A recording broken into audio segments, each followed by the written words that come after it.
হোমিওপ্যাথির কাছে কিচ্ছু নেই। ও আরও কাশি হয় কমাবে, নয় আপনাকে শুকায় দেবে, বলবে এটা বাইর করবে, কিছুই করবে না। না, চাবাইয়া খাইলে অনেকের কাছে খারাপ লাগে, কথা বুঝছেন, মুখে খারাপ লাগে। আপনি মুখে টেরও পাবেন না যে আপনি মুখে কিছু দিছিলেন, টেরও পাবেন না। আপনি 2 দিন খেয়ে দেখেন তো আপনি দেখবেন যে কাশি কীভাবে কমে যায়। হ্যাঁ, মোটেও না। আমি খাই একদম ঘুম থেকে উঠে খালি পেটে ভোর রাতে। আর পানি খাবেন, ব্যাস পানি খাবেন। যেমন এখন একদিন খাইছি ঠান্ডা পানি, এখন খাই গরম পানি।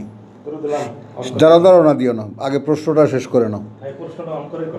না, ও প্রশ্ন অন করে করবা? হ্যাঁ বলো।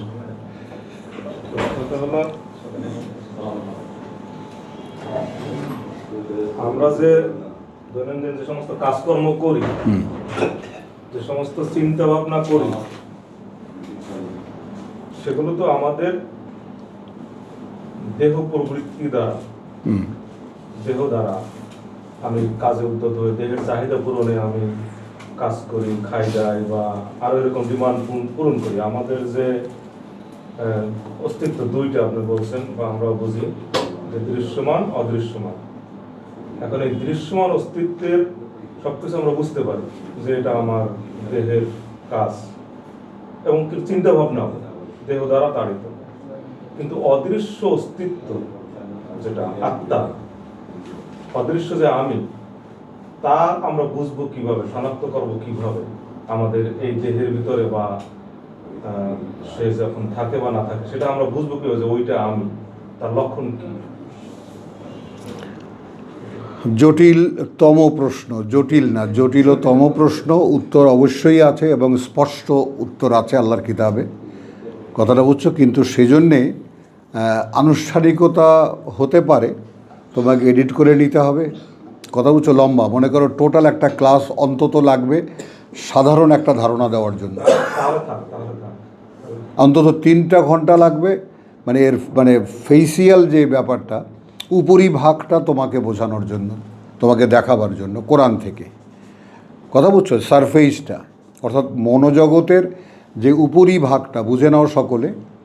সিরাজ ভাই কী করেন খুঁটায় খুঁটায়? হ্যাঁ, মনোজগতের যে উপরিভাগটা, সেটা যদি কোরআন থেকে তুমি বুঝতে চাও বা কেউ বুঝে নিতে চায়, তাহলে তার জন্য সময়ের প্রয়োজন। তবে মেহেরবানি আল্লাহর এই যে আল্লাহ আমাকে দেখিয়েছেন, এক মনোজগৎ গেল, মনোজগতের তলায় থাকছে অন্তর্জগৎ, মানে যার উপরে, মানে মনোজগৎ, মনকে বলেছি শাটল মাকুর মতো। মাকু চেনো? তাঁতিরা যে তাঁত বোনে, এপাশে ধাক্কা দেয় এপাশে যায়, ওপাশে ধাক্কা দেয় ওপাশে যায়। মনটা হলো দোদুল্যমান, বলবা না, একটু স্লো করো। মনটা হলো শাটলের মতো, মাকুর মতো। সে যুক্ত হতে পারে এই অন্তরের সঙ্গে, এই দেহের সঙ্গে, এই অন্তরের সঙ্গে, এই নফসের সঙ্গে, এই অন্তরের সঙ্গে, এই প্রবৃত্তির সঙ্গে। It can connect every moment, প্রত্যেকটা সেকেন্ডে সে যুক্ত হতে পারে। এই ব্যবহারটা আমরা জানি না। কি বলেছি বলো? আমরা অন্তরের সাথে এবং দেহের সাথে, যে কোনোটার সাথে সংযুক্ত হতে পারে, প্রতি মুহূর্তে সে টাচ করতে পারে। এই অ্যাবিলিটি মানুষের মনের আছে, কিন্তু মনকে সেইভাবে না আমাদেরকে কেউ দেখিয়েছে, না আমরা নিজেরা সন্ধান করেছি বা সন্ধান করতে শিখেছি, কথাটা বোঝেন না। আমরা সেই ব্যাপারে আদৌ কোনো লক্ষ্য আরোপ করি যে এটারও একটা উপযোগী, মানে এটাই মূল যে ব্যাপারটা, সেটা আমাদের কেউ শেখানো হয়নি। আমরা ধর্ম বলো, কর্ম বলো, এই দুটোকেই আমরা দেহকেন্দ্রিক, মানে ভাবনা, চিন্তা এবং চর্চার মধ্যেই আমরা আছি, কথাটা। অতএব দেহের গোলামি করতে করতে মন এখন দেহের গোলাম হয়ে গেছে, সে আর অন্তরকে স্পর্শ করতে পারে না, ভুলে গেছে। শাটল মাকু যেটা এত পিচ্ছিল তার যাতায়াত, খেয়াল করবা কিন্তু। মাকু দেখেছেন তো? তো মাকুর যাতায়াত কিন্তু খুব পিচ্ছিল, খুব সচ্ছল। সেই সচ্ছলতাটা মন হারিয়ে ফেলেছে, কারণ সে আর ওই যে এক পাশে টাক দিয়ে এক পাশে এসে যে দাঁড়িয়ে গেছে, সে আর অন্য পাশে কখনো যেতে আগ্রহী হয়নি, তাকে কেউ পাঠায়ও নেই। কথাটা বোঝো। এখন এই যে একখানা কিতাব আমরা পড়ি, খুব সংক্ষেপে বলছি, এই কিতাবখানা পুরোটাই মন আর অন্তর্জগতের কাহিনী। কাহিনী মন এবং অন্তর্জগৎকে তৈরি করার জন্যই 6100 আয়াত, আর দেহ জগতের জন্য মাত্র 105 আয়াত। তাহলে আমি একটু ইন্টারফেয়ার করি। তিনটা সত্তার কথা আমরা জানি, অচেতন মন, অবচেতন মন, সেটা হ্যাঁ, সেটা আসছি। মনটা হলো সচেতন। না, আমি বলছি, সেটা তুমি আমার মুখের কথা কেড়ে নিয়েছো। Shut down. সেটা হলো, এখন আসো আমাদের যারা দুনিয়া কেন্দ্রিক ভাবনায় অভ্যস্ত, হেডিংগুলো মনে রাখবা। পৃথিবী কেন্দ্রিক ভাবনায় অভ্যস্ত, যেমন এখানে সবচাইতে অগ্রাধিকার দিতে হবে হিন্দু ধর্মকে। তাদের যে আধ্যাত্মিকতা সেটা অনেক উপরে।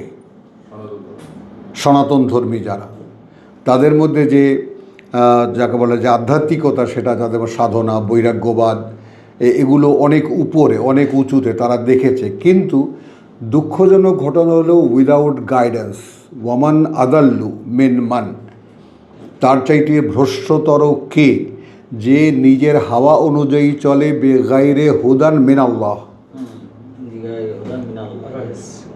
দেখো গায়ে কাটা দেয়। তাহলে এরা খুঁজতে খুঁজতে মনের স্তরগুলো বের করেছে। আমাদের এখানে বিজনেস করছেন ভাই মহাজাতক, তিনি মনের 3টে স্তর মানুষকে দেখান: চেতন মন, অবচেতন মন, অচেতন মন। কিন্তু ঘুরে ফিরে সেই একই জায়গায়, অর্থাৎ মন কেন্দ্রিক। কিন্তু মনের যে আরও একটা অবস্থান আছে, মনের যে আরও একটা যাওয়ার জায়গা আছে। এখন ঠিক প্রকৃতির দিকে যদি তুমি তাকাও, আমাদের এই ভূপৃষ্ঠের উপরে যদি তুমি তাকাও, তাহলে দেখতে পাবা 3 ভাগ জল, 1 ভাগ স্থল। আল্লাহ তাআলা পৃথিবীটাকে তো অন্যরকমও বানাতে পারতেন। গোটা পৃথিবী মাটির তৈরি, মাঝে মাঝে কিছু পানি, এমনও হতে পারত। কিন্তু আসলে বাস্তবতায় কি দেখা যায়, যে অসীম জলরাশির উপরে কিছু ভূখণ্ড ভাসমান। ঠিক অন্তর্জগৎটা সেই সাগরের মতো। বোঝো জিনিসটা। অন্তর্জগৎটা সাগরের মতো, ভূপৃষ্ঠ মোড়ের মতো, ভূমির তলায় যে ফল্গু ধারা, বলো কথাটা, সেটা মন। তো এই ফল্গু ধারার পানি টিউবওয়েলের মাধ্যমে তুলে তুলে এখন আমরা সেচের কাজ করি, আমরা ব্যবহারের পানি ব্যবহার করি। খেয়াল করো, যেটাখানে হাত দেওয়া আমাদের অধিকার নাই। ফল্গু ধারা গাড়ির কার্বোরেটরের মতো। ফল্গু ধারা বোঝো, বোঝো ইঞ্জিন, মানে ভূপৃষ্ঠের যে জলের স্তরটা, ভূপৃষ্ঠের তলায় যে জলের স্তরটা, ওইটা ঠিক ভূগোলকের মধ্যে যে আগুন, ভূগোলকের মধ্যে যে আগুন, সেই আগুন এবং ভূপৃষ্ঠ। ওই যে এসে গেছে বোন, হ্যাঁ দাও, বসতে দাও, কি করবার, ছোট ছেলে। যেটা নীল নদ, যেটা ফল্গু ধারার, আবার হ্যাঁ ওদিকে এই দেখো লাফায় লাফায় আগে আগে যায়। ভূপৃষ্ঠের ভূগোলকের মধ্যে যে অগ্নি গর্ভ, যেটা একদম পুরো আগুন, যেটা ডিমের কুসুমের মতো, ওর উপরে ডিমের লালাটা, ওইটা ফল্গুধারা। বোঝা গেল? তার উপরে যে খোসাটা, সারফেস, এটা ভূমি, এটা ভূপৃষ্ঠ। তো ঠিক এইভাবে একটা মানবদেহ সাজানো। বুঝেছ? তাহলে যদি অন্তর্জগতের সঙ্গে আমাদের সম্পর্ক করে দিতেন আমাদের যারা শিক্ষক, যারা গুরুজন, তাহলে আমাদের কি হতো, মন সবসময় ব্যস্ত থাকতো অন্তর কি বলে কথাটা বোঝো, অন্তর কি বলে। যেমন এখানে কোরআন থেকে যদি দেখাতে যাই, তাহলে যেটা দেখাতে হয় যে তোমার ওয়ালামু আন্নাল্লাহা ইয়াহুলু বাইনাল মারই ওয়া কালবিহি, 8-24 দেখে নাও সকলে স্বচক্ষেই। তোমার ইয়া আইয়ুহাল্লাযীনা আমানু ইস্তাজিবু লিল্লাহি ওয়ালির রাসূল, সাড়া দিও আল্লাহকে অর্থাৎ তার বার্তাবাহককে, হ্যাঁ, ইদা দাআকুম, যখন তিনি ডাকেন তোমাদেরকে, রাসূল ইযা দাআকুম লিমা ইউহয়িকুম। লিমা ইউহয়িকুম। তো এখানেই তুমি একেবারে মানে সাংঘাতিকভাবে দ্বিধায় পড়ে যাবে। Am I a dead man? মানে আমি যে বলেছি শাটল মাকু এক জায়গায় দাঁড়িয়ে গেছে এক পাশে এসে, সে আর বুনছে না। তার ভেতরের যে সুতো, সেটা দিয়ে সে যে বুনে বুনে এগিয়ে যাবে, কাপড়টা পূর্ণ করবে, সে আর বুনছে না, যাতায়াত করছে না। তাহলে কি হতো? মানুষের জীবনে যে সময়ের যে গতি, সে সময়ের গতির সঙ্গে মানুষের দেহের যে গতি প্রকৃতি, তার সাথে মিলে মিলে বয়ন করতে থাকতো। বলতে পারলাম কথাটা? এই জ্ঞান তার সাথে পরতে পরতে বয়ন করতে থাকতো, যেটা পরিধান করে আমরা আল্লাহর সামনে দাঁড়াতাম। বলতে পারলাম কথাটা? কিন্তু আল্লাহর সামনে দাঁড়াতে পারতাম। এখন এখানে কি দেখো, হে বিশ্বাসীরা, সম্বোধন হে বিশ্বাসীরা, সাড়া দিও, উত্তর দিও আল্লাহকে, অর্থাৎ তার বার্তাবাহককে। বোঝা গেল? যখন ডাকে তোমাদেরকে, লেমা ইউহয়িকুম, জীবিত করতে ডাকে তার জন্য যাতে তোমাদেরকে, সে তোমাদেরকে যা তোমাদেরকে জীবিত করবে। সে ডাকে তার জন্য যা তোমাদেরকে জীবিত করে তুলবে। তাহলে তুমি তো কিছুতেই এইটা গ্রাহ্য করবা না, এটা মেনে নেবা না যে তুমি একটা মৃত মানুষ।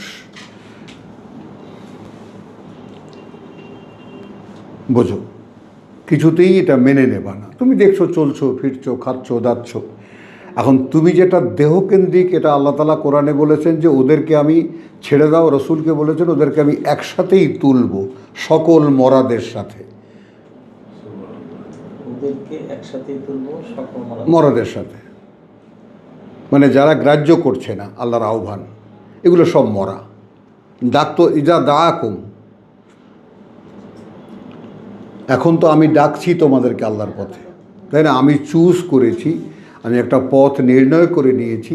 ওয়ামান আহসানু কাউলাম মিম্মান দা ইলাল্লাহ, তার চাইতে উত্তমতম কে যে আল্লাহর পথে মানুষকে ডাকে। কথায় উত্তমতম কে যে আল্লাহর পথে মানুষকে ডাকে, আল্লাহর দিকে মানুষকে ডাকে। কথা বোঝো তো? ওইটা অ্যাজ এ প্রফেশন, আমার জীবন কর্ম হিসেবে, প্রফেশন বলতে পেশা না, জীবন কর্ম, রেজেক হিসেবে যদি কেউ নির্ণয় করে নেয়, সেটা নিতে পারে। আমি এটা ব্যক্তিগত এক্সপিরিয়েন্স বলছি, তোমাকে শেয়ার করছি। বুঝেছো? যে আচ্ছা আমি ডাক্তার হব, আমি ইঞ্জিনিয়ার হব, তো আমি আল্লাহর পথে কলার হব, ডাকবো আমি মানুষকে আল্লাহর পথে। তাহলে এখন কি করে ডাকতে হবে? ওখানে আল্লাহর নির্দিষ্ট কথা, এর বাইরে যাওয়া যাবে না। কওলান সাদীদ, মনে আছে? কওলান সাদীদ একদম নির্দিষ্ট কথা। একটা সূত্র রসুলকে উদ্দেশ্য করে সূরা হাক্কায় বলা হয়েছে, একটা শব্দও যদি এই লোক আমাদের নামে বলতো, তাহলে ডান হাত ধরে কণ্ঠের রগ ছিঁড়ে ফেলতাম। তা কতটা সতর্ক হতে হয়, কতটা সতর্ক থাকতে হয়। এই জন্য পৃথিবীতে সর্বোচ্চ, যেহেতু ওয়ামান আহসানু, যদি স্বয়ং আল্লাহ এই টাইটেল দিয়ে থাকেন যে তার চাইতে উত্তমতম কে, যে আল্লাহর দিকে মানুষকে ডাকে।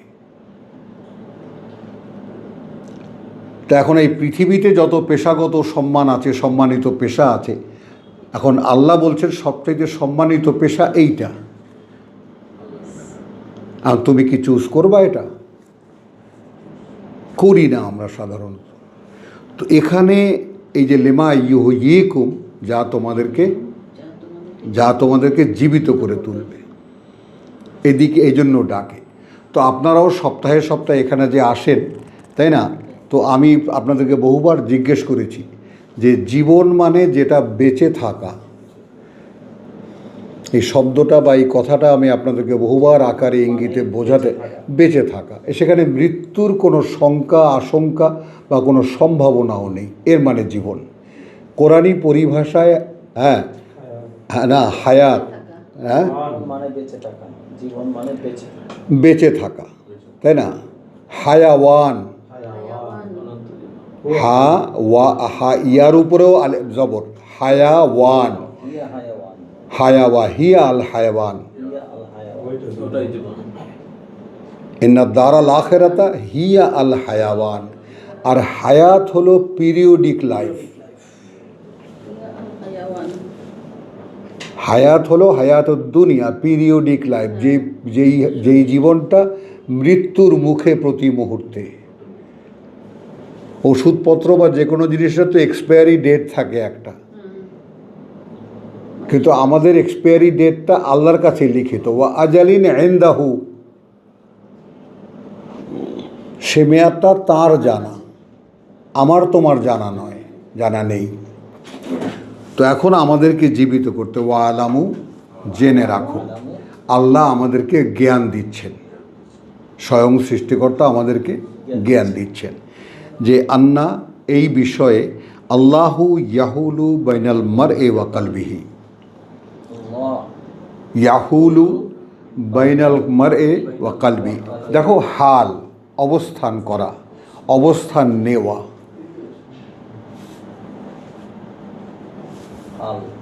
হ্যাঁ হ্যাঁ, ওই লাল দাড়িওয়ালাকে এইখানে বসাও, ওই কোনায় দাও, দুটো সিটই আছে, বসতে দাও এই কোনায় এসে, মেহমান তো একটু সম্মান করো। হুজুর মানুষ, আবার বদদোয়া ফদদোয়া দিলে আমরা জ্বলে যেতে পারি, বুঝেছো? কথাটা খেয়াল করো, কি বলেছিলাম, কোথায় লিঙ্ক আউট হয়েছে?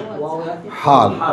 তো ইয়াহুলু অবস্থান নেওয়া। আমরা ছোটোবেলায় তোমরা দেখেছি যে আরবি গ্রামারের 3টা স্তর, মাজি, অতীত, হাল, বর্তমান, মুস্তাকবিল, ভবিষ্যৎ, 3টি কাল, মাজি পাস্ট, হাল প্রেজেন্ট, তাই না? এবং মুস্তাকবিল ভবিষ্যৎ, দ্য ফিউচার। মুস্তাকবিল, মিম সোয়াদ তা কাফ বা লাম, মুস্তাকবিল হলো এই 3টে কাল। তো এখানে ইয়াহুলু,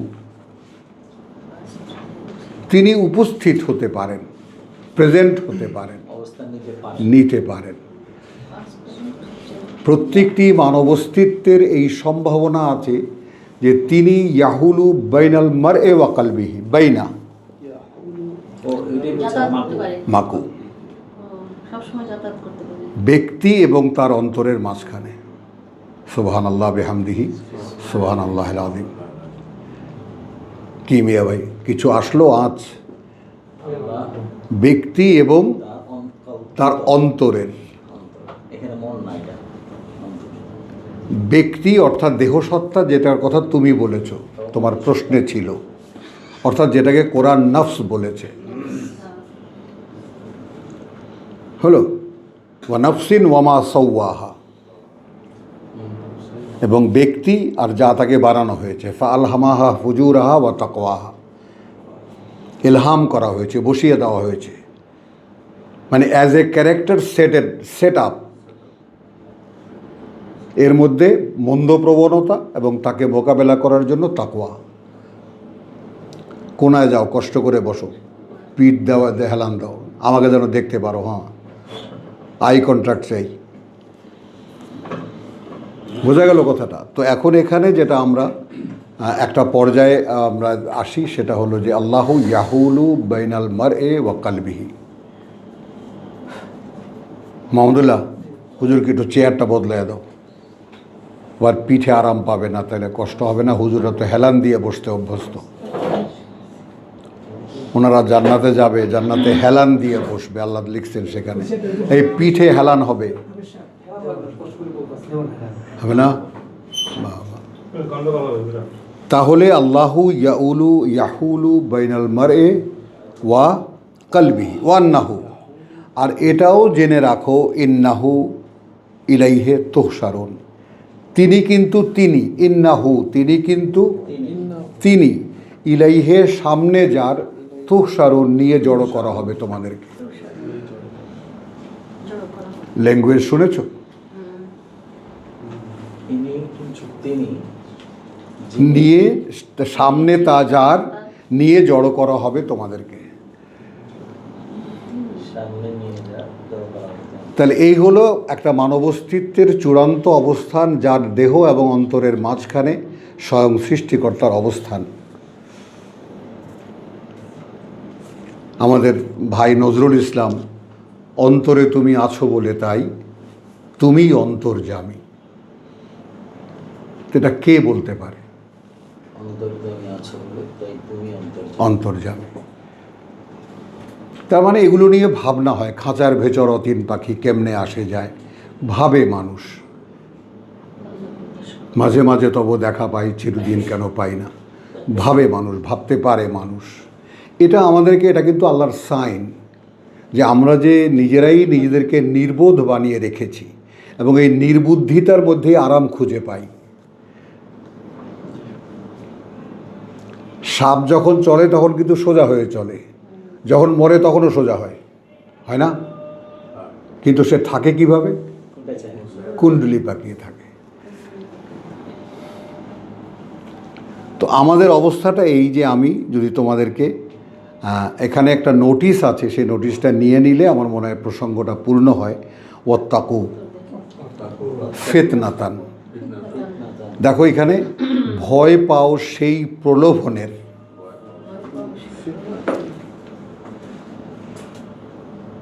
আত্মস্থ করো, ওয়াত্তাকু বা নিজেকে রক্ষা করতে চেষ্টা করো, ফিতনাতান। এখানে ফিতনাকে আমি বলেছি একটা ধাঁধা, কথাটা বলতো। যেমন আমাদের এখনকার এই জাতি 2 মাস আগে একটা ফিতনার মধ্যে পড়েছিল, অর্থাৎ কি হতে যাচ্ছে কেউ জানতো না। ঠিক আমাদের অবস্থাটা, আমাদের এখনকার এই পার্থিব জীবনটা কি হতে যাচ্ছে আমাদেরকে নিয়ে আমরা কিন্তু কেউ জানি না।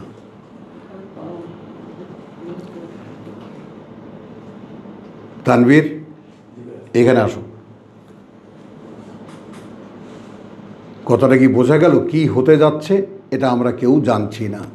তো রক্ষা করো সেই ফিতনা থেকে, লা তুসিবান্না,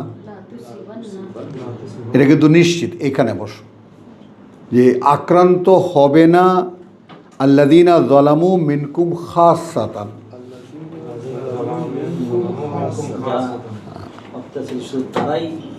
হ্যাঁ। এখন দেখো, এই যে মারা গেল 1000 খানেক, এই বেচারারা সম্পূর্ণ নিরীহ মানুষ, পক্ষ বিপক্ষের যারা অ্যাক্টিভিস্ট তারা কিন্তু সকলে বেঁচে আছে। খেয়াল করো তো, যদি সেই ফিতনা, যেটা আল্লাহর যে বুলডোজার যখন আসবে, তখন তা থেকে কিন্তু একটু আল্লাহ আল্লাহ যে করো, তাতে রক্ষা পাবা না।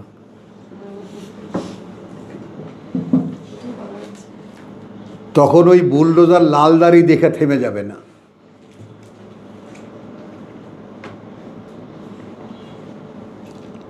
ওয়ালামু আন্নাল্লাহ শাদীদুল ইকাব,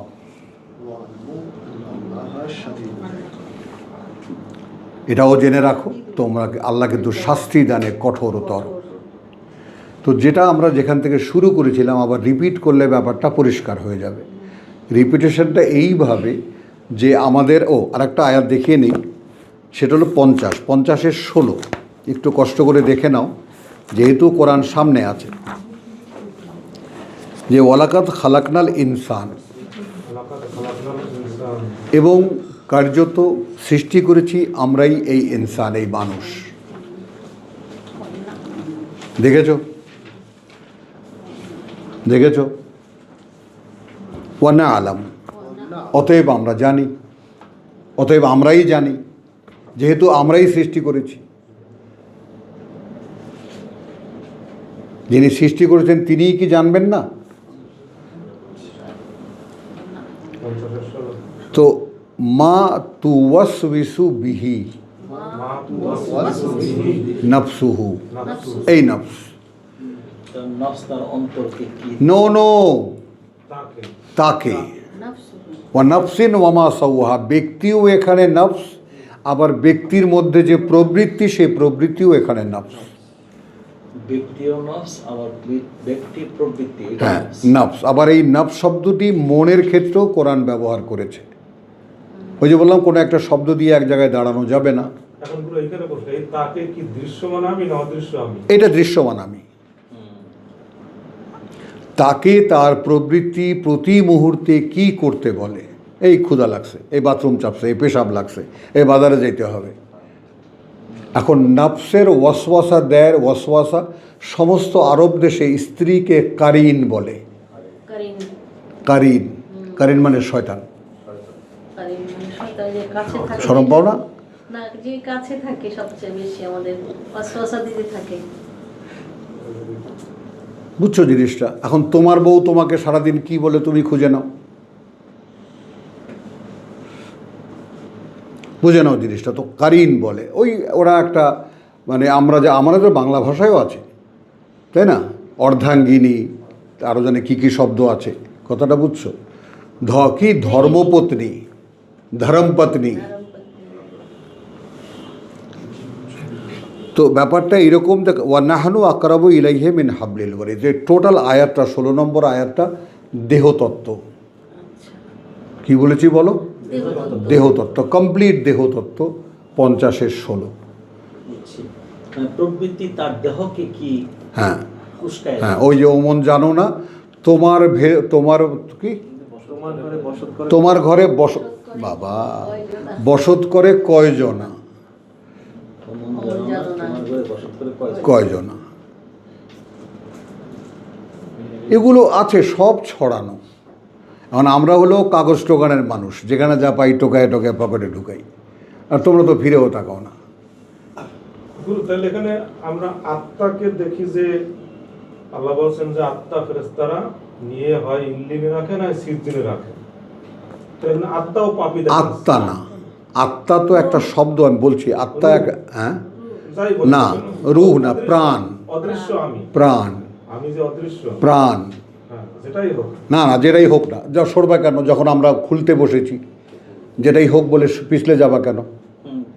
ডাক্তার আব্দুল সালামের তো দেহেরও আছে। না বলতে নেও না কথাটা। ডাক্তার আব্দুল সালামের পিএইচডি ডিগ্রি কিসের উপরে? যে যত জীবিত অস্তিত্ব, অর্থাৎ এমনকি তৃণ পর্যন্ত উনি ওটার উপরেই করেছেন পিএইচডি। সেই তৃণের যে বস্তু অস্তিত্ব সেটা মাটির, সেটা ফ্রম সারফেস অফ আর্থ, মাটির। কিন্তু এর ভিতরে যে প্রাণটা, একটি ঘাস, যতক্ষণ সে জীবিত ততক্ষণ সে তাজা, তাই তো? তাকে উপড়ে ফেলো, সে মরে যাবে। এই প্রাণটা এই গ্রহের না, কিন্তু আমরা বলছি ওই প্রাণটা চলে যাবে। কিন্তু ঘুমের ভিতরে আল্লাহ যে আমাদের মৃত্যুর কথা বলছেন, হ্যাঁ তখন যেটা আমার ভিতর থেকে বের হয়ে যায়, হ্যাঁ, তারপরে তো আমি বেঁচে থাকি, তাহলে বেঁচে সেটা কোন থাকি। প্রাণ?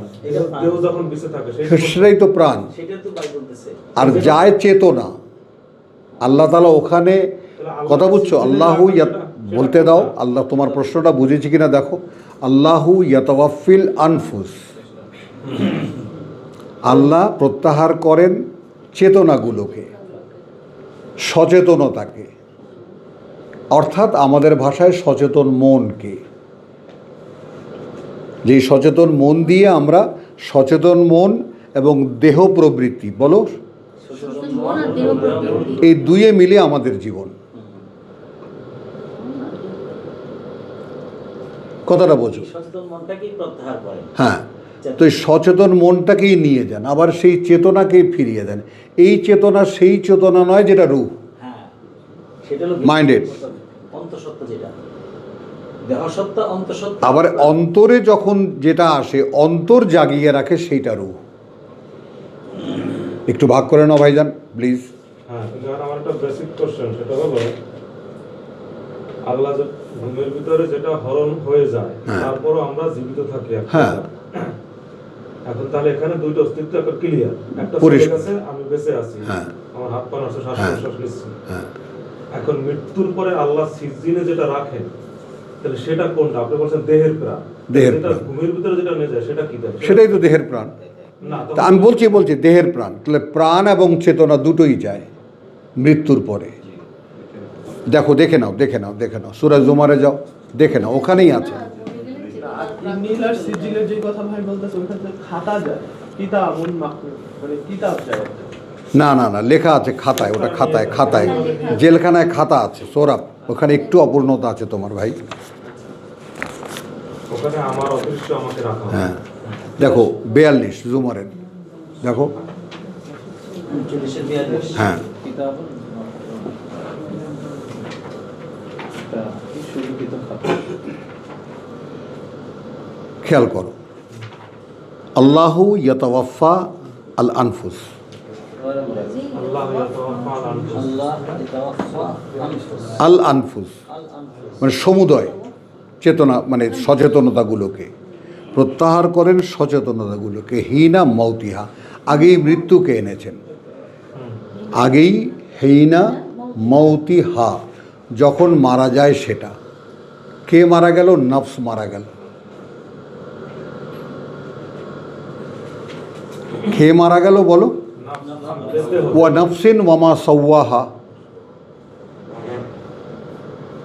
এখানে নফসের তোমার যে ব্যবহারগুলো সেগুলোকে তোমার একটু অবগতিতে আনতে হবে, কথাটা বোঝো। তাহলে ওয়াল্লাতি লাম তামুত, আল্লাযী লাম তামুত, যারা আর এখন যে নফসটি মারা যায়নি, ফি মানামেহা,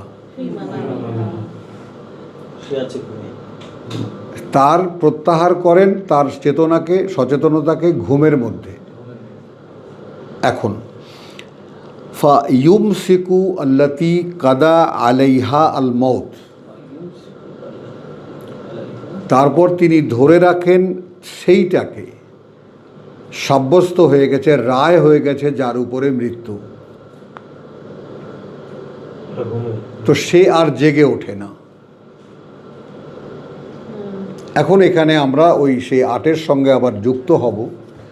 তার মানে যে মানুষটা, খেয়াল করো, যে মানুষটা ঘুম থেকে আর ওঠে না সেটাকে আমরা কি ধরি? মরে গেছে, অর্থাৎ দেহটা মরে গেছে, তো তার চেতনাও নাই, দেহও নাই। তার মানে সচেতনতা মৃতদেহে থাকে না, বলো, সচেতনতা মৃত্যুদেহে থাকে না। থাকে না। আর যদি সচেতনতা ফিরে আসে তাহলে সেটা আবার দাঁড়িয়ে যায় নফস হিসাবে, দাঁড়িয়ে গেল কিনা। তাহলে এখন ওখানে মূলত জীবনের যে পিরিয়ডিক লাইফটা, এটা তুচ্ছ ব্যাপার, এগুলো সব মরা, এইটা সাবজেক্ট না। একটু খেয়াল করো আল্লাহর কাছে, জীবনে এই যে জন্মপ্রাপ্তর পরে আগাছা পরগাছা অসংখ্য প্রাণী জন্মাচ্ছে মরছে, জন্মাচ্ছে মরছে, তাই না? আমরা উপড়ে ফেলে দিচ্ছি আমাদের পরিকল্পিত কৃষির জন্য, এগুলো গণ্য করি না। তো এরকম মানুষের মধ্যেও এরকম বহু উচ্ছেদ হচ্ছে। আমার ছেলে বললে খুব খেপে যায়, এই যে এত মরছে কেন, মেয়ে জিজ্ঞেস করে তো এই মরছে কেন, এগুলো সব ইউজলেস, আগাছা পরগাছা, আল্লাহ উপড়ে ফেলে দিচ্ছেন। ওখানে মরে যাচ্ছে 42,000 মন লাগলো আগে। এগুলো আগাছা পরগাছা, কিচ্ছু না আর। কারণ এগুলোকে আল্লাহ তাআলা যেইখানে দিয়েছিলেন ওইটা হলো বিজয়ের একটা খুঁটি। ওখানে দাঁড়িয়ে আল্লাহু আকবার বললে পৃথিবীতে কারো সাধ্য নেই তার গায়ে একটা টাচ করে, কিন্তু ওই ভূমিতে দাঁড়িয়ে তাদের কাছে আল্লাহ তো আকবার না, না, এবং আল্লাহ যাতে তাদের কাছে কোনোভাবেই আকবার না হতে পারে, এই জন্য এত বছর, আজকে 36 বছর পর্যন্ত রিলিফ খাওয়ায় বাঁচিয়ে রেখেছে একটা ভূখণ্ডের মানুষকে, ভাবতে পারো। আর 70 বছর ধরে যুদ্ধ হচ্ছে। শুধু দান অবদান খাইয়ে, এটা এটা এটা ওইটা জাতিসংঘের দান, হ্যান দান আসতেই আছে, এই খয়রাত খেয়ে বেঁচে আছে এই জাত। ফসল ফলায় না ওরা। তো এগুলো ইউজলেস না? আল্লাহ তো জীবন দিয়ে দেখলেন যে তোরা কি করস, কিছুই করে না, ওরা আছে ওদের জীবন নিয়ে। ওদের ধর্ম হলো একটা বোরকা, মেয়েদের কথা বুঝছো, এই পর্যন্ত। আর পুরুষের হলো যে ইসরায়েলি ট্যাঙ্ক দেখলে ইটা মারা, এর ওদের ধর্মকর্ম। এখন এখানে আবার কিন্তু প্রসঙ্গ ছুটে যাবে, তাহলে আল্লাতি কাদা আলাইহাল মাউত ওয়া ইউরসিলু আল উখরা, এবং পাঠিয়ে দেন অন্যগুলোকে। তাহলে রেখে দিলেন কি? যাদের মরণ হয় নাই। তুমি যে ইল্লিন আর সিজ্জিনের কথা বললা, রেখে দিলেন কি? ফায়ুম সিকু শব্দটাকে নাও, ধরে রাখেন। তারপর ধরে রাখেন আল্লাতি কাদা আলাইহা আল মাউত, সেটাকে যেটার উপরে আলাইহা, যার উপরে ধার্য হয়েছে মৃত্যু, রায় হয়ে গেছে, তুমি আর যাবা না। এটাই তো প্রাণ, সচেতনতা। এইটা প্রাণ। তাহলে তার যদি প্রাণ না থাকে তাহলে তার সচেতনতাও নাই। আর যার মৃত্যু এখনো হয়নি তার সচেতনতাটা আবার ফিরিয়ে দেয় ইলা আজালিন মুসাম্মা, তার জন্য ধার্য করা যে সময়টা সেই পর্যন্ত আসে আর যায়। এখন এটাও শাটল মাকু হলো, ওইটাই মন, এটাই প্রাণ। মৃত্যু আর জীবনের মধ্যে আসা যাওয়া করে। কে? ঘুম মানে মরে যাওয়া, আর জাগরণ মানে বেঁচে থাকা। তো এইরকম প্রতি 24 ঘন্টায় তোমাকে একবার করে জীবন আর মৃত্যু দেখাচ্ছেন। আল্লাহ কি পাচ্ছেন তোমার দ্বারা? তুমি যখন ঘুমোতে যাও তখন কি তুমি একবারও ভাবো যে তুমি মরতে যাচ্ছ? ওটা বলি তো যেতে হবে। তুমি অ্যালার্ম দিয়ে ঘুমোতে যাও, তার কেউ না জাগাক, বউ তোমার না জাগাক, তোমার অ্যালার্ম তোমাকে জাগিয়ে দেবে। তার মানে you are confirm that you are again you are coming to the life. আর আল্লাহ শেখাচ্ছেন যে তুমি আনসার্টেন টোটালি। আল্লাহুম্মা বিসমিকা আমুতু ওয়া আহইয়া আমাদেরকে ছোটবেলায় শেখানো হয়েছে। প্রভু তোমার নামে মরে যাই অথবা আবার জেগে উঠি, বেঁচে উঠি। তাহলে ইন্নাফি যালিকা লা আয়াতিন, ইন্না ফি যালিকা লা আয়াতিন নিশ্চিত প্রমাণ চিহ্ন রয়েছে তাদের জন্য, লে কওমিন ইয়াতাফাক্কারুন যারা চিন্তা ভাবনা করে জীবন নিয়ে, নিত্যকার জীবন নিয়ে যারা ভাবে। তো আপনি কি ভাবেন যে কাল যখন এই পৃথিবীতে আমি রাতের বেলা ছিলাম না তখন আমি কোথায় ছিলাম? আমরা কি এটা ভাবতে শিখেছি? তুমি যখন ছিলে না, তুমি যখন ঘুমিয়েছিলে তখন তুমি আল্লাহর কাছে ছিলে। তিনিই তোমাকে আবার ফেরত পাঠিয়েছেন বলে তুমি জেগে উঠেছ। মা শেখাতে পারতেন না? হ্যাঁ নিশ্চয়ই পারতেন। তো এই যে না শেখাতে একটা দিক যে বন্ধ হয়ে গেছে, এই ব্যাপারটা তুমি রিয়ালাইজ করো কি না? জীবন মৃত্যুর শাটল যে আসা যাওয়া করে না এক, তেমনি অন্তর আর দেহের যে কার্যক্রম, সেখানে অন্তরে তোমার আল্লাহ, এখানে আর একটা জিনিস যুক্ত করি, ইন্নাহু নাজ্জালাহু আলা কালবিকা। ওই তোমার অন্তর, কালবিকা মানে অন্তর। হ্যাঁ, তো মান কানা আদুওয়ান লে জিবরিল, যে হবে শত্রু জিব্রাইলের, ইন্নাহু নাজ্জালাহু আলা কালবিকা। তাহলে অন্তরের যে খোরাক সেটাই তো রূহ, আর রূহ মানে কোরআন। যেই কোরআন আদম আলাইহিস সালামের ভিতরে এক ফুঁয়ে দিয়ে দিয়েছিলেন, আর আমাদেরকে সেটা লেসন টু লেসন নিতে হচ্ছে। জিনিস একটাই, যেমন এই কোরআনের মূল মেসেজ, কথা বুঝছো, কোরআনের মূল মেসেজ বনি ইসরাইলের 2য় আয়াতে কথা বুঝছো, যেমন একটা কিতাবের সমুদয় কথা আসলে কি? একটা কিতাবের সমুদয় কথা হলো এই, ওয়ালাকাদ আতাইনা মূসা আল কিতাব, এবং যথারীতি আমরা দিয়েছিলাম মূসাকে একখানি কিতাব। কথা বুঝছো, ওয়া জাআলনাহু হুদান লে বনি ইসরাইল। মূসার তোমার যাকে বলে যে হেদায়েতের দরকার ছিল না, কারণ তাকে তো আল্লাহই চালাচ্ছেন। এইগুলো মানে ইসরায়েলদেরকে দেওয়া হয়েছে। না, মানে মূসার তো নিজস্ব তোমার ডিরেকশন দরকার নেই। He is moving by his almighty, তা আল্লাহই তো তাকে চালাচ্ছেন, এদিকে যাও, ওইটা করো, ওইটা ওই করো, ওঠো বসো। তো নবীরা তো ডাইরেক্টেড বাই অলমাইটি, তার দ্বারা পরিচালিত, তো তাদের এক্সট্রা কোনো কিছুর দরকার হয় না। এইটা দৃষ্টান্ত মানুষের, যে তুমি যদি আমাতে ন্যস্ত হও তাহলে তোমাকে আমি চালাবো, আর তোমাকে যখন আমি চালাবো তখন এই পৃথিবীর আর কোনো প্রয়োজন তোমাকে লা খাউফুন আলাইহিম ওয়া লা হুম ইয়াহজানুন, যদি আমি চালাই তোমাকে। তো নবীদেরকে তো আল্লাহ চালাতেন। এখন কিতাব দরকার কাদের? যারা নবীর মুখের কথা বিশ্বাস করে না।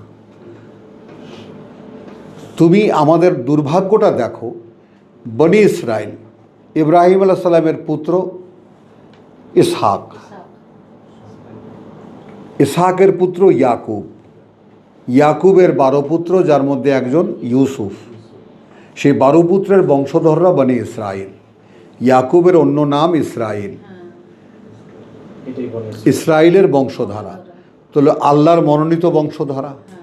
এবং বলছেন যে তোমাদেরকে কোলে করে নিয়ে পেলেছি আমি। পৃথিবীতে সবচেয়ে সম্মানিত অবস্থান, সম্মানিত বাসস্থান, উত্তম খাবার দাবার, এই সমস্তর উপর দিয়ে তাদেরকে চালিয়ে দেন। কারণ কি? ইব্রাহিমকে কষ্ট দিয়েছেন।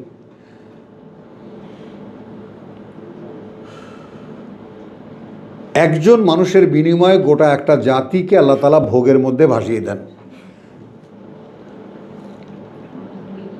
তো এখন সেইটা, তাহলে তারা আল্লাহর এনায়েত উইখানে গিয়ে দাঁড়াও, উই একদম বাথরুমের গেটের কাছে যাও, ঘুমায়। কথাটা বোঝো? তাহলে কথাটা বুঝছো? তাহলে এখন মনোনীত না এরা? এদের মধ্যে এই যেমন এখন ইহুদিরা, সারা দুনিয়াটাকে কে চালায়? এরাই তাদের অধস্তন, সারা পৃথিবীকে নিয়ে খেলছে, পৃথিবী অসহায়। ওই যে বলছিলাম যে এই পাতানো যুদ্ধগুলো কিসের জন্য? সমস্ত পুরানো অস্ত্র শেষ করার জন্য। এখন অস্ত্র বানাতে কোনো ছুটি ছাটা নাই, ডে নাইট কাজ চলতেছে অস্ত্রের কারখানাগুলোতে। কালকে রিপোর্ট, গুদাম খালি, এখন ব্যবসায়ীরা খুশি। যুদ্ধ শেষ হয়ে যাক তাহলে। হ্যাঁ, না যুদ্ধ শেষ হবে কেন? এখন ঘরে ঘরে যেগুলো আছে, তাহলে এখন ওয়াতাইনা মুসা আল কিতাব, বলো। হ্যাঁ, তাহলে মুসাকে একখানা কিতাব দিয়েছে, ওয়া জাআলনা হু, এবং নির্ণয় করেছি সেটাকে হুদান, পরিচালনা লে বনি ইসরাইল। হলো তো মুসার জীবনের জন্য ছিল, কথা বুঝছো, মুসার জীবনের ছিল আল্লাহর কথা, ওয়াকাল্লামা মুসা তাকলিমা, তার তো আর অন্য কোনো ডিরেকশন দরকার নেই। কিন্তু তিনি যে জাতির প্রতি প্রেরিত, তাই না, তারা মুসার কথা কখনো বিশ্বাস করতো, কখনো বিশ্বাস করতো না। এটা তো দেখেছি আমরা। এই জন্য পাথরে লেখা কিতাব। কিন্তু কিতাবের মূল বার্তা কি? লা আল্লাহ তাত্তাখিযু মিন দুনি ওয়াকিলা। হ্যাঁ, যে কিছুতেই তোমরা বানিয়ে নেবে না পরিবর্তে আমার পরিবর্তে আর কোনো উকিল, কোনো অভিভাবক। তো আমাদের তো অভিভাবকের অভাব নেই। নোয়াখালীর একটা লোকালে অঞ্চলে একটা খুব কথা আছে, আমি নোয়াখালী ভাষায় বলবো না, উজাড়া পোলাপানের গার্জিয়ানের অভাব নাই।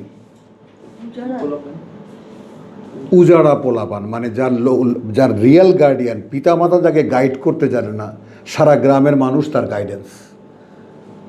এই তুই কই যাস রে, এই তুই কী করস রে, ইত্যাদি ইত্যাদি। তো আমাদের সেরকম যেমন আল্লাহর গার্জিয়ানশিপ ছেড়ে দেওয়ার পরে আমাদের এখন কি হয়েছে? আমাদের কিন্তু গার্জিয়ানের অভাব নেই। এখন কখনো ইন্ডিয়া গার্জিয়ান, কখনো আমেরিকা গার্ডিয়ান, কখনো চীন গার্ডিয়ান খুঁজে বেড়াই এখন আমরা।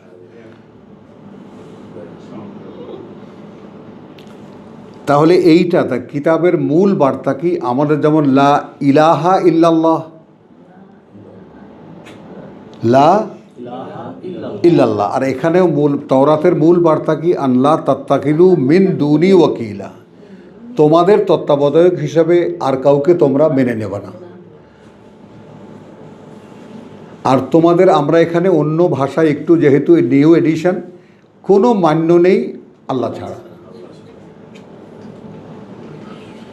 ওটা ছিল তাওরাতের মূল মেসেজ, আর আমাদের হলো লা ইলাহা ইল্লাল্লাহ এর মূল মেসেজ। তো এখন আসো আবার আমাদের প্রসঙ্গে যাই। সেগুলো যেটা বলছিলাম যে ঘুমোলে যেটা যায় সেটা হলো সচেতন মন, এবং তার সাথে থেকে যায় প্রাণটা। ওই প্রাণটা ইউজলেস, ও যেটা নিথর হয়ে পড়ে থাকে পড়ে যেটা। থাকে পড়ে থাকে, সেটা প্রাণ। ওটা ইউজলেস। দেহ প্রাণ, প্রাণ সহ একটা দেহ, ওটা ইউজলেস।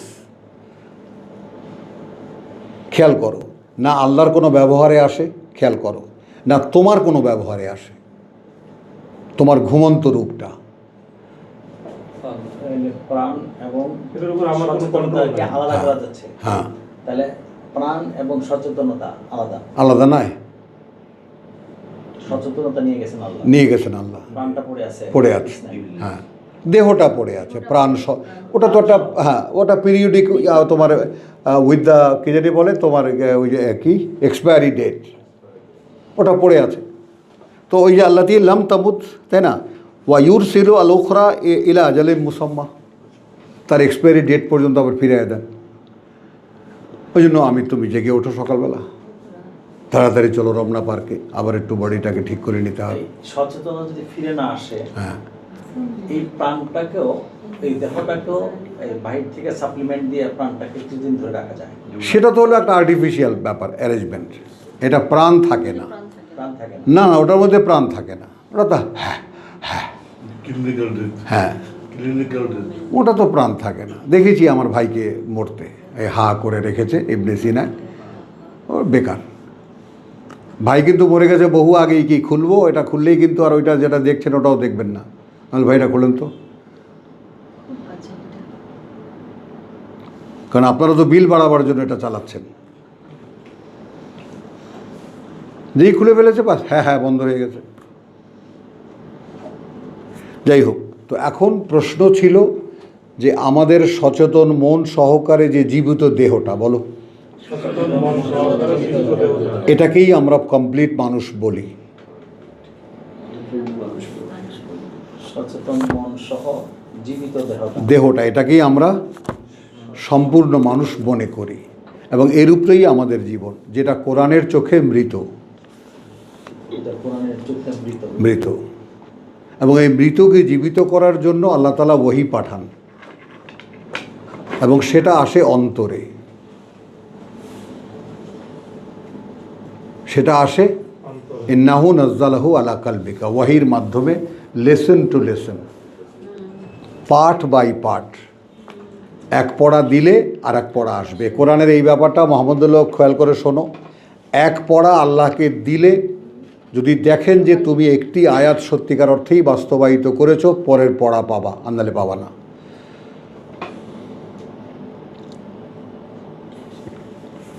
আন্দালে পাবা না। তুমি কোরআন থেকে কি শিখেছো আমাকে দেখাও। প্রভু এইটা আমি শিখেছি। আচ্ছা নাও, এর পরেরটাই আলা মুকসিন লে তাকরাউহা আলা মুকসিন ওয়ানাজ্জালনাহু তানজিলা। তুমি যেন প্রসঙ্গক্রমে একে পড়ে শোনাতে পারো, এজন্য আমরা একে পর্যায়ক্রমে ধীরে ধীরে অল্প অল্প করে অবতীর্ণ করেছি। তো সূরা তোমার না 50 ছিল।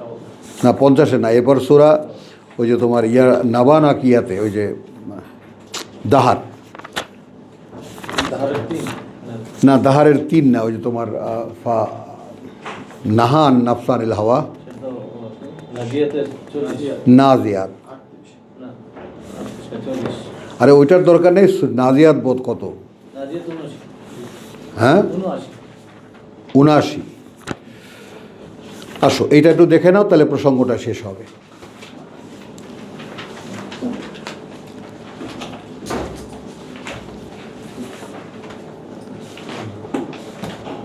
চব্বিশ থেকে যাচ্ছি আমি, হ্যাঁ 34 থেকে। মাহাদিক কিতাব হাতে নিলে ভালো হতো না?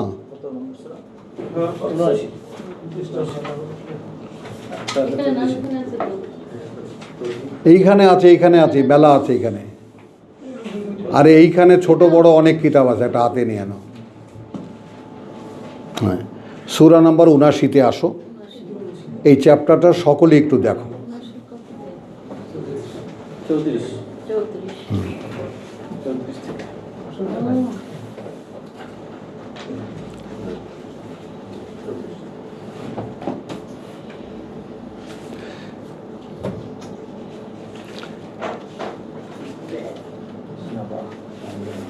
আচ্ছা, এখানে ফাইদা যা আতে তাম্মাতুল কুবরা, অতঃপর যখন আসবে সেই ভয়ঙ্কর বা তাম্মাতুল কুবরা, বৃহত্তর সেই ডিজাস্টার, সবচেয়ে বড় দুর্বিপাক, যেটা দুর্ঘটনা, যেটা পৃথিবীর জন্য। ইয়ৌমা ইয়াতাযাক্কারুল ইনসানু, সেই দিন মনে করতে পারবে মানুষ, সকল আল ইনসান, হ্যাঁ, মা সা, কিসের চেষ্টা সে করেছে।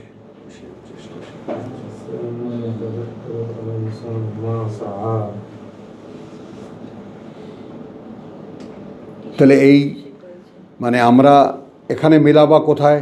50-16 ওয়ালাকাদ খালাকনাল ইনসান ওয়া না'লামু মা তুওয়াসবিসু বিহি নাফসুহু, তার প্রবৃত্তি প্রতি মুহূর্তে তাকে কি করতে বলে আমরা জানি। এই কথাটা কিন্তু এখানে লাগিয়ে নাও, আগে মাথায় রেখে নাও। তার প্রবৃত্তি তাকে প্রতিনিয়ত কি করতে করতে, উস্কানি দেয়, হ্যাঁ, সেটা আমরা জানি। আমরা জানি।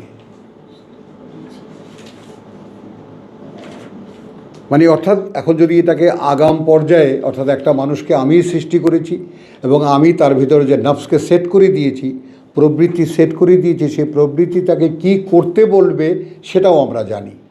কি করতে বলবে তাকে, বুঝেছ? হুমায়ুন বুঝেছ, মোস্তাক ভাই বুঝেছেন? মানে আমরা মাহাদিকে তৈরি করেছি, এখন মাহাদির জন্য যে প্রবৃত্তি সেট করেছি, ফালহামাহা ফুজুরাহা ওয়া তাকওয়াহা, ইলহাম করেছি, সেট করেছি প্রোগ্রামিংটা। মাহাদি তার সারা জীবনে কি করবে এই প্রোগ্রামিংটা সেট করে দিয়েছে। এর মধ্যে মন্দের উস্কানি এইটা, মন্দ থেকে নিজেকে বাঁচাবার জন্য তাকওয়া এইটা, আলহামাহা ফুজুরাহা ওয়া তাকওয়াহা। তো এই যে সেটিংটা, এটা আমরা জানি। তো সেইখানে যে ফুজুর যে ব্যাপারটা, পার্টটা, তাই না, মন্দ ইচ্ছার যে পার্টটা, সেটার উপরে ফু মারে কে? প্রবৃত্তি। তো সেই প্রবৃত্তি মানে দেহের চালিকা শক্তি। প্রবৃত্তি মানে দেহের চালিকা শক্তি।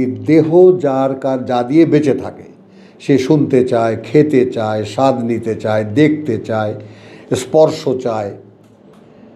এটা পঞ্চ ইন্দ্রিয়। বাংলা ভাষায় সুন্দর শব্দ আছে, ইন্দ্রিয় পরায়ণ,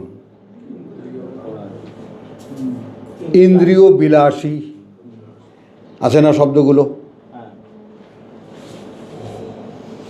এর মধ্যে আছে আবার ভেতরগত যেটা আছে, নফসের মধ্যে যেটা আছে, সেটা আছে 6টি রিপু। এগুলো কিন্তু সব নির্ণীত। বাংলা ভাষার গুরুজন যারা, তারা কিন্তু কম করেননি। 6টি রিপু, লোভ, লালসা, কামনা, বাসনা, মদ, মাৎসর্য। কথাটা বলছো, এই 6টি রিপুর উপরে গেছে যে হিন্দু শাস্ত্রের যে যোগ, যে সাধনা, সে যোগ সাধনা মনকে এই 7টি স্তরে ভাগ করেছে। আমাদের যারা কোয়ান্টাম, তারপরে আলফা, এগুলো যারা করে, এরা মনের 3টি স্তর দেখান। কারণ এই বাঙালকে তো বেশিক্ষণ বেশি দূর নেওয়া যাবে না। অচেতন, অবচেতন, সচেতন। হ্যাঁ, সচেতন, অবচেতন, অচেতন। সচেতন, অবচেতন। অবচেতন মানে অভ্যস্ততা, যেটা ধরে রাখে। আর সচেতন মানে যেটা দিয়ে করো, সাফল্য ব্যর্থতা এখানে আছে। আর অচেতন মন, কথাটা বলছে সেটা যে তোমাকে দিয়ে কাজটা করায়। আর অচেতন মন যেটা, আমরা যেটাকে কোরআনের নফসে লাওয়ামা বলতে পারি, যেটা তোমাকে কষ্ট দেয়, আহারে কাজটা কি করলাম, জুয়ায় হেরে গেলাম।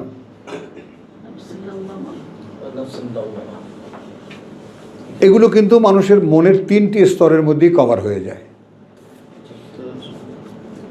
কিন্তু হিন্দু বৈরাগীরা এটাকে 7টি স্তরে, তারা লোভ, লালসা, কামনা, বাসনা, হ্যাঁ, মদ, মাৎসর্য, হিংসা, বিদ্বেষ, এই 6টির উপরে দাঁড় করিয়েছে। দাঁড় করিয়ে যেটাকে ইংরেজিতে আমরা 6th সেন্স বলি, 6ষ্ঠ ইন্দ্রিয় বলি, এটার টেস্ট করা হয়েছে এইভাবে। অন্ধকারে একজনকে তরবারি দিয়ে, ঘোর অন্ধকার, যে মারছে সেও দেখছে না, যাকে মারবে সেও দেখছে না, কিছুই দেখছে না, তো তাকেও তরবারি দিয়ে আঘাত করে দেখা গেছে তার হাতটা সামনে পাতা। কোরআন সেটাকে কি বলেছে? কোরআন বলেছে যে সে এমন অন্ধকার যে তার হাতটাও সে দেখতে পায় না, গুটগুটে অন্ধকার,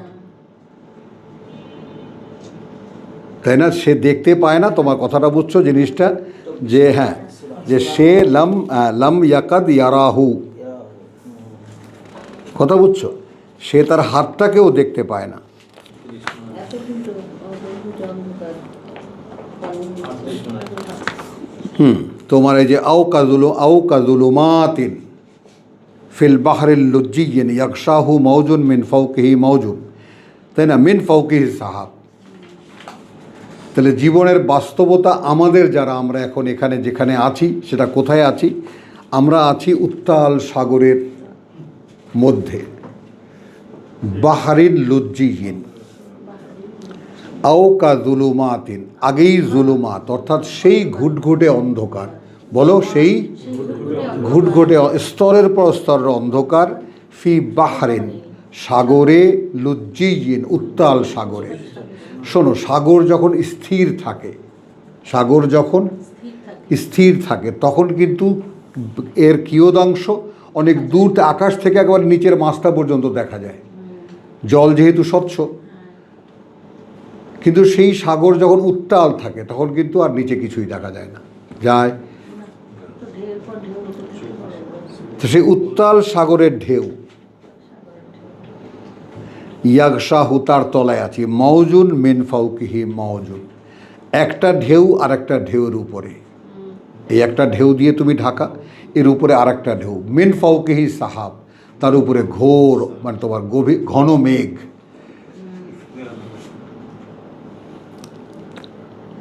জুলুমাতুন, অন্ধকার, বাদুহা ফাওকা বাদ, একটা স্তরের উপরে আর একটা স্তর, যেখানে আছি আমরা।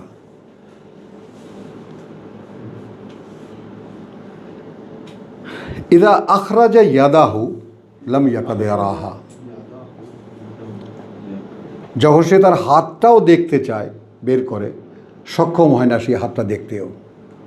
তো এই অন্ধকারেও কি হলো? ওমান লাম ইয়াজআলিল্লাহু লাহু নূর ফামা লাহু মিন নূর।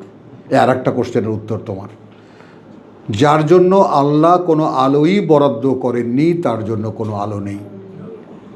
এবং এই এক্সাম্পলটার মূল বক্তব্য হলো এটা, এখন যেটা বললেন, হ্যাঁ, এই এক্সাম্পলটা একটা বাস্তবতা দিয়ে বোঝানো হয়েছে যে এই যে কোরআন যার মধ্যে নাই, হ্যাঁ, সে এই বাস্তবতার মধ্যে আছে। এই বাস্তবতার মধ্যে আছে, যার জন্য। তাহলে এখন তুমি বুঝছো, যা কোরআন বরাদ্দ হতে হবে বাবা, উইদাউট পারমিশন, তার ইচ্ছা ছাড়া, তার এজেন্ট ছাড়া তার বিশ্বাস তো আনতে পারো না। এটা তো পড়েছো তুমি, পড়োনি? যে তার প্রতি বিশ্বাস আনাও সম্ভব নয় তার পারমিশন ছাড়া। তাহলে তুমি তার খলিফা হবা, তার পাঠ্য যদি তিনি তোমাকে না দেন, তুমি পাবা? মাহদিবার প্রশ্নটা কি ছিল ভাই? বলছি, এখনই গুছায় গেলে পরে তুমি বুঝে যাবা, কথাটা বুঝছো? হ্যাঁ। তো আলম তারা আন্নাল্লাহ ইউসাব্বিহু লাহু মান ফিস সামাওয়াতি, এটা একটা তুলনা দেখাচ্ছেন এই সূরা নূরের এই আয়াতটা নিয়ে যাই আমরা, যে তোমরা কি দেখো না যে আল্লাহ তাআলা প্রতিনিয়ত তার কর্মই করে যাচ্ছে। ইউসাব্বিহু লাহু, এটা কি কখনো প্রত্যক্ষ করেছো? প্রতিটি প্রাণী, প্রতিটি পাখি, প্রতিটি অস্তিত্ব, হ্যাঁ, সে তাকে যে জন্য সৃষ্টি করেছে সে কাজটাই সে করে যাচ্ছে। এটাই তার সালাত। এই এভরিথিং তার। এই জন্য লিল্লাহ তাকারে ইউসাব্বিহু লাহু মান ফিস সামাওয়াতি ওয়াত তায়রু সাফফাতিন, আর যে পাখিরা ডানা মেলে আকাশে উড়ে, কুল্লুন কাদ আলিমা সালাতাহু, প্রত্যেকেই স্পষ্ট জানে তার সালাত কি, তার সংযোগটা কি, তার সংযোগটা কি। তার মানে সে, দেখো, মনে করো সে ভাত খেলো বা সে তার আহার করলো, আলহামদুলিল্লাহ, এটা তো আমরা কি বলি, এই বেলাটার মধ্যে কোনো প্রাণ থাকে না, আলহামদুলিল্লাহ চারটা খাইলাম, অভ্যস্ততা, এর মধ্যে কোনো প্রাণ নেই।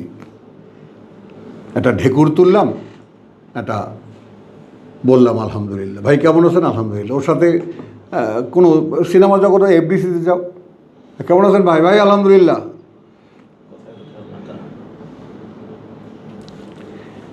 তাহলে কুল্লুন কাদ আলিমা সলাতহু, এই যে কাদ আলিমা সলাতহু ওয়া তাসবিহাহু, তো প্রত্যেকেই জানে, প্রত্যেকেই নিশ্চিত জানে তার সংযোগটা কি এবং তাসবিহাহু, তার করণীয়টা কি। তার সংযোগ কি, তার করণীয়টা কি? হ্যাঁ, মানে কোন, এখন উল্টো দিকে যদি যাও তাহলে কোন করণীয়টা করলে প্রভু তার দিকে ফিরে তাকাবেন। ইয়েস, ডান, হয়েছে, হলো। তো আলহামদুলিল্লাহ, এরপরে আমরা একটা উপসংহারের দিকে যাই, সেটা হলো যে তোমার 34, হ্যাঁ, 35। তো এখন এই ঘুমের মধ্যে যাওয়া, চলে যাওয়া, আসা, এটা তো আমরা দেখলাম না। তো এখন আমরা আবার আমাদের কথায় চলে আসি। কোরআনের কিছু রেফারেন্স তো আমরা নিলাম, সেই রেফারেন্সগুলো যদি লিখে থাকো তাহলে দেখবা, এরপরে রিপিট করে আমরা এবার কথা থেকে শুরু করেছিলাম।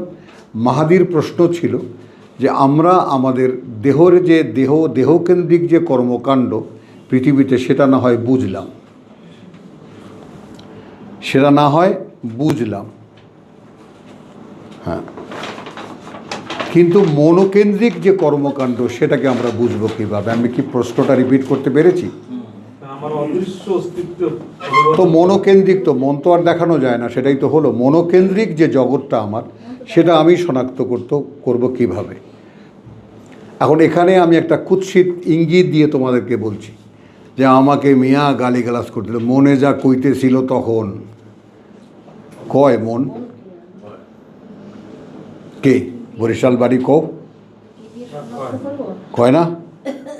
হ্যাঁ, প্রশ্নটা আরেকটু করে ওই যে ঘুমের মধ্যে যেটা চলে যায়, সেইটা অদৃশ্য যে আবেশ, সেইটা শনাক্তকরণের উপায় কি? না, সেটা শনাক্তকরণের কোনো উপায় নেই, যেহেতু তিনি প্রত্যাহার করেন। আমি ওখানে আসতেছি, আবার আসবো। তুমি আগে আবার মন থেকে যাও না, মনটাকে আগে বোঝো না। তাহলে তোমার দেহ, তোমার কান গালি শুনছে, তোমার মগজ গরম হয়ে গেছে, ইচ্ছে করতেছে, এখন সেটা তুমি কি আমার কাছে যখন বর্ণনা করো তখন কি বলছো? মেরে ফেলাই, তাই না? পাশেই একটা লাঠি ছিল, মনে হচ্ছিল যে একবারে দিয়ে মাথাটা ফাটায় ফেলে। কিন্তু তাহলে মনকে নিয়ন্ত্রণ করা যায়, ওইটাই কি অদৃশ্য আমি? হ্যাঁ।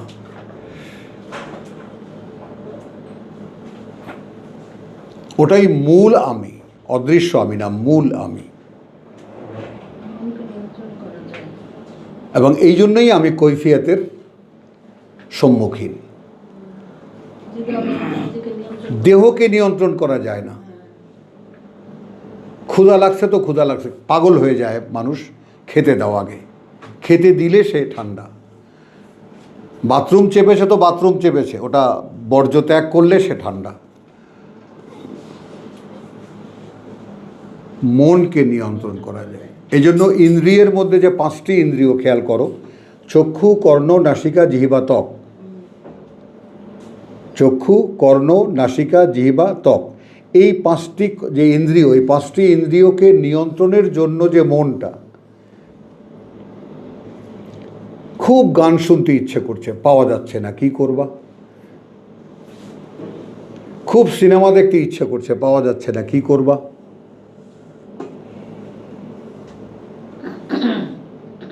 ইন্দ্রিয়ের যে ক্ষুধা,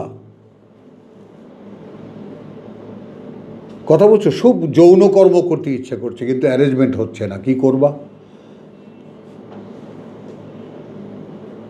চক্ষু, কর্ণ, নাসিকা, জিহ্বা, ত্বক, খুব খেতে ইচ্ছে করছে, পাচ্ছ না, কি করবা? It can control. এটা সাপ্লাইয়ের উপরে নির্ভর করে, সরবরাহের উপরে নির্ভর করে। সরবরাহ নেই তো ডিমান্ডও নেই, কিছুক্ষণ পরে আপনিই চুপ হয়ে যাবে। কিন্তু যেই মৌলিক ব্যাপারটা, যেমন ক্ষুধা, বাহ্যত্যাগ, ঘুম, ঘুম কি তোমার নিয়ন্ত্রণে? হ্যাঁ, এগুলো পাশবিক দিক। একবারে নিরেট পশু খাদ্যের উপরে নির্ভরশীল।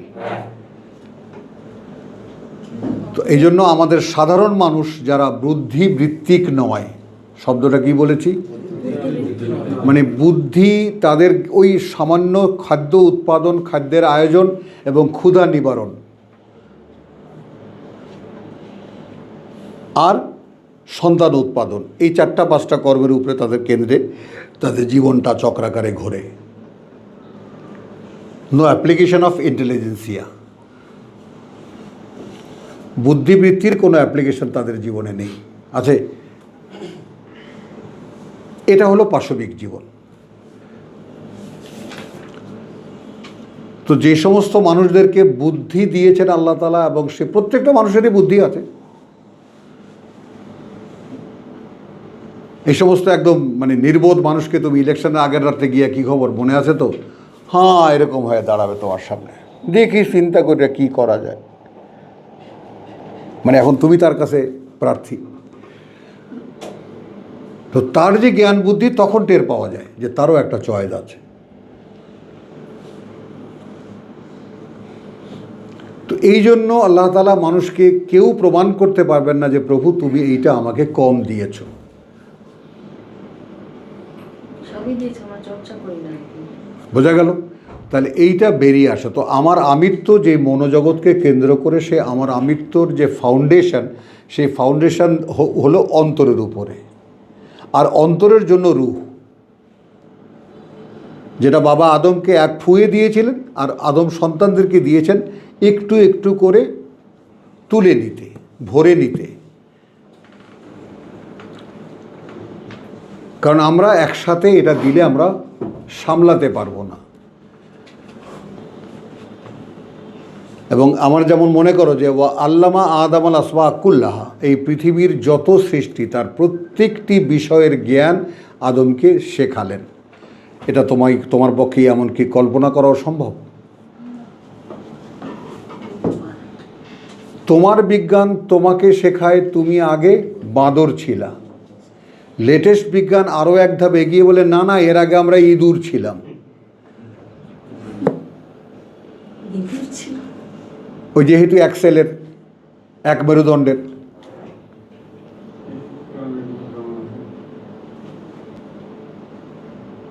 বুঝছো কথাটা? তো এই যে বিষয়গুলো, সেগুলোকে সামনে নিলে মানে আমাদের বুদ্ধি, আমরা মানুষ হওয়া সাপেক্ষ, মানুষ হওয়া সাপেক্ষ। আমাদেরকে লাকাদ খালাকনাল ইনসানা ফি আহসানি তাকওয়িম সুম্মা রাদাদনাহু আসফালা সাফিলিন। হ্যাঁ, ওই যে ওখানে বসবে, দেওয়া হলো কথাটা। মানে একটা ওই যে বললাম যে এরকম ঘন্টার পর ঘন্টা আলোচনা করলেও তোমার এইটা প্রশ্ন জাগবে, উত্তর দেওয়া যাবে। আছে সমস্ত অ্যারেঞ্জমেন্ট এই কিতাবে আছে। অন্তত যে কয়টা জিনিস আমি অন প্রিন্সিপালি দেখালাম, কিছুটা তো ধারণা হলো মনোজগৎ সম্পর্কে। আর এখন দেখো এই যে কোয়ান্টামালারা বিজ্ঞাপন দেয় মন নিয়ন্ত্রণ,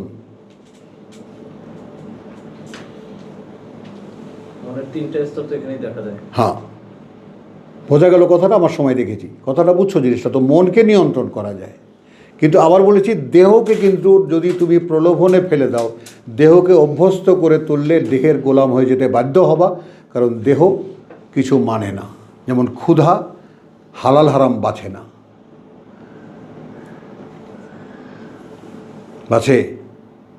বাছে না। খেতে চায়। তো দেহকে যদি তুমি একবার মানে লোভাতুর করে তৈরি করো, দেহকে যদি তার ডিমান্ড পূর্ণ করতে দাও প্রতি মুহূর্তে, কথা বুঝছো, সেই ডিমান্ড পূর্ণ করতে দিলে কি হবে সেটা নিয়ন্ত্রণ কিন্তু ওই 11 মাস পর পর আল্লাহ শিখিয়েছেন। দেখো তুমি কিন্তু তোমাকে খাদ্য পানীয় থেকে তুমি বন্ধ করে রেখে তুমি তোমাকে দাঁড় করিয়ে রাখতে পারো। এই যে আত্মনিয়ন্ত্রণ, হাতে কলমে শিক্ষাটা হলো সওম। Burn your self, burn your self, burning, জ্বালানো, পোড়ানো।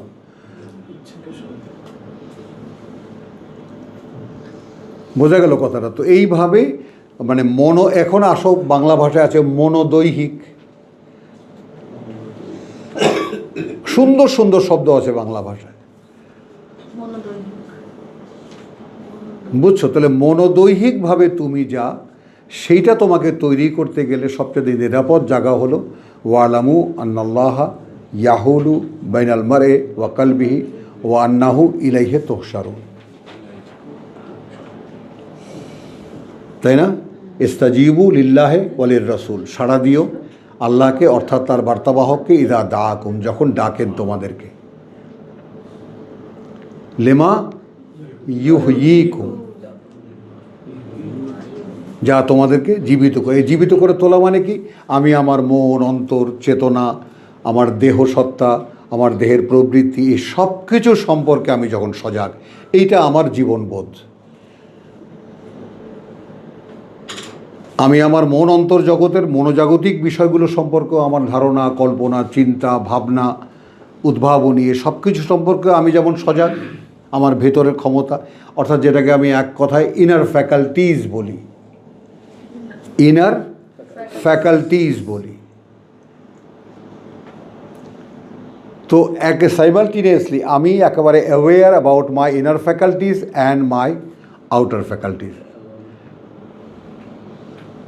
তো দৃশ্যমান জগৎ, দেহকেন্দ্রিক যে জীবন, সেই জীবনটাকেও আমি চিনি, কি চাই, কিভাবে চাই, এখানে কোনটা দিতে হবে, কোনটা দিতে হবে না, কিভাবে একে নিয়ন্ত্রিত করতে হবে, অথবা কতটা নিয়ন্ত্রণ করা যাবে, অথবা কতটা দিলে সে বেঁচে থাকবে, কতটা দিলে সে মরে যাবে, এসব কিছু আমার পক্ষে ব্যালেন্স করা সম্ভব। With what? According to my inner faculties. এই দুটোর সমন্বয় আহসানি তাকওয়িম হলো এই। পশুর কোনো মনোজগৎ নেই,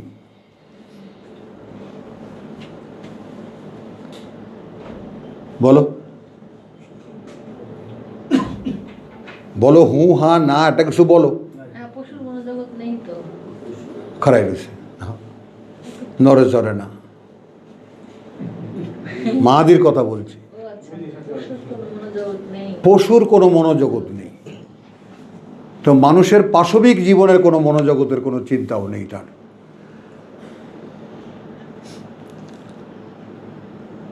কথাটা বুঝতে তো, যে একটু মন সম্পর্কে, আমি তো দেখালাম তোমাকে খাঁচার ভিতর অচিন পাখি কেমনে আসা যায়, এরা মন নিয়ে ভেবেছে। ভুবনপুরের পথিক রে ভাই, কোথাও আমার শাকিন নাই। ভুবনপুরের পথিক রে ভাই, কোথাও আমার শাকিন নাই, শাকিন নাই, কোথাও আমার মনের খবর পেলাম না। খুঁজেছে মানুষ মনকে, কিন্তু আমরা এতটাই হতভাগা যে মনোজগতের সে সন্ধানও আমরা করি না, স্থূল চিন্তা চেতনা দিয়েও। আর এই গোটা কোরআন দাঁড়ানো মন, অন্তর এবং চেতনা, এই চেতনা আল্লাহ থেকে ফুঁকে দেওয়া রূহ, এই চেতনার সেই সচেতনতা নয়, বুঝেন? অর্থাৎ অন্তর যেখানে, আল্লাহ আলা বিযিকরিল্লাহি তাতমাইন্নুল কুলুব, বলো, আবৃত্তি করো, আলা, জেনে রাখো, বিযিকরিল্লাহ, আল্লাহর এই যে পাঠ্য, এই পাঠ্য দিয়ে তাতমাইন্নুল কুলুব, পরিতৃপ্ত হয় অন্তরগুলো।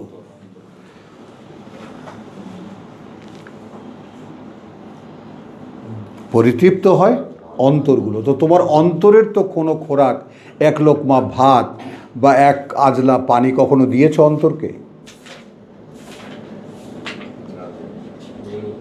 6,666 অথবা 6,363 খানা লোকমা ছিল এই অন্তরের খোরাক,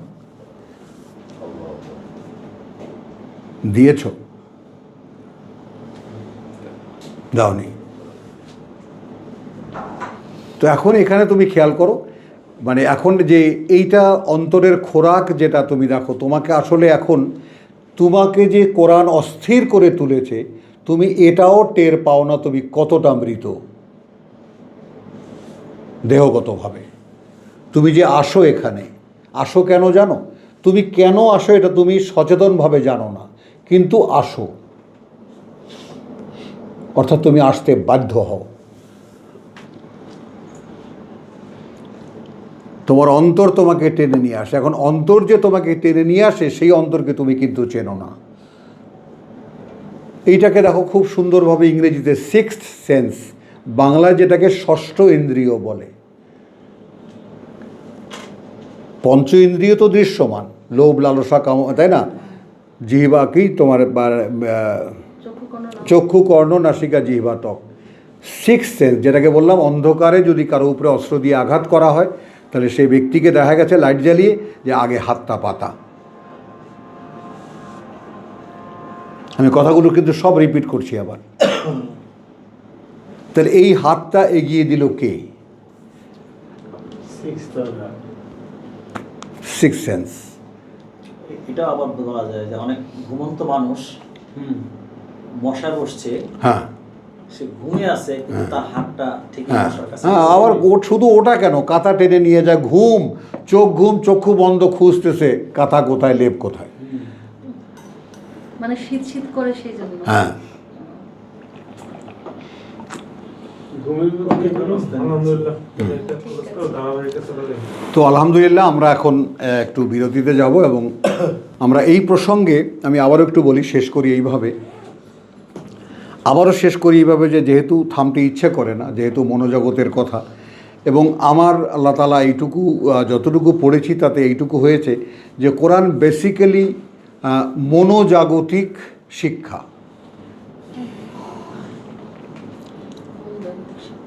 তো সেখানে নফস বলেছে কোরআন মনকে, কলব আর অন্তরকে বলেছে তোমার যাকে বলে যে কলব, এবং চেতনাকে বলেছে রূহ। এই তিনটা বলো।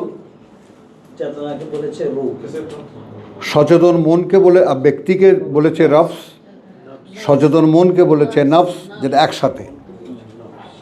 আল্লাহু ইয়াতাওয়াফিল আনফুস, এখানে মন এবং জীবন প্রাণ, তাহলে ব্যক্তি সত্তা এবং মন। এরপরে আমরা কোরআন বলেছে কল্ব, অন্তর, এবং এই অন্তর জগৎকে বলেছে কল্ব, এবং অন্তর যার উপরে দাঁড়ানো, অন্তর একটা চেতনার উপরে দাঁড়ানো। অনেককে আমি সাধারণভাবে আগে বলতাম এই যে স্বাধীনতার চেতনা বলে, এর মানে কেউ বোঝো? এটা কিন্তু একটা শয়তানের ওহী। আগে ইকবালের কথা একটু বলে নেই যে এখনকার যে আধুনিক খোদা দেশে দেশে জাতিতে, তো আমার এর আগের লাইনটা মনে নেই কিন্তু পরের লাইনটুকুই মনে আছে, ইন তাজা খোদাও মে, এই জীবন্ত খোদাদের মধ্যে প্রভুদের মধ্যে, ইন তাজা খোদাও মে বড়া সবসে ওয়াতন হ্যায়, মানে জীবন্ত খোদাদের মধ্যে সবচাইতে বড় হলো মাতৃভূমি, দেশের জন্য প্রাণ দাও, তোমার পরে ঠেকাই মাথা। জীবন্ত খোদাদের মধ্যে সবচেয়ে বড় খোদা হলো মাতৃভূমি, জীবন দিতে পারে। इन ताज़ा खुदाओं में बड़ा सबसे वतन है, বড় কবি কথাগুলো পড়লে বোঝা যায়। ওরে বাবা, বুঝেছো কথা? তো এই আমার কথা যে এইগুলো যদি এই বেসমেন্টের উপরে দাঁড়ানো যায়, অর্থাৎ প্রাথমিকভাবে যে ধারণাগুলো আমরা দিতে চেষ্টা করলাম, এইগুলো যদি আমাদের বারবার শুনে মনের মধ্যে একটা প্রস্তুতিমূলক অবস্থান তৈরি করা যায়, তাহলে একটা অদ্ভুত ব্যাপার তুমি লক্ষ্য করবা, কোরআন পড়াকালে এই সবগুলো কথা ঘুরে ঘুরে আসে, এবং তখন কোরআন জীবন্ত হয়ে যায়। তো আলহামদুলিল্লাহ, ওয়ামা আলাইনা ইল্লাল বালাগ ওয়ামা তৌফিকি ইল্লা বিল্লাহ। আপনার এই উদাহরণটা আমার সাথে